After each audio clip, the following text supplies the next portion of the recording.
కీర్తనల గ్రంథము 91వ అధ్యాయం 15వ వచనం. శ్రమలో నేనతనికి తోడై ఉండేదను, అతని విడిపించి అతని గొప్ప చేసేదను. ప్రార్థన. మత్తయి సువార్త 6వ అధ్యాయం 9 నుంచి 13వ వచనం వరకు.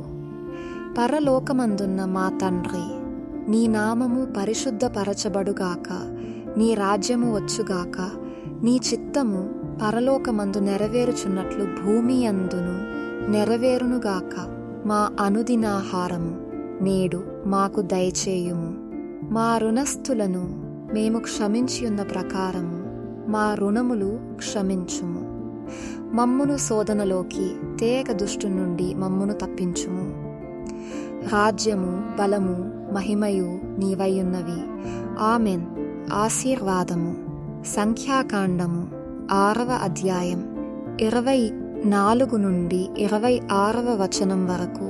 యెహోవా నిన్ను ఆశీర్వదించి నిన్ను కాపాడునుగాక.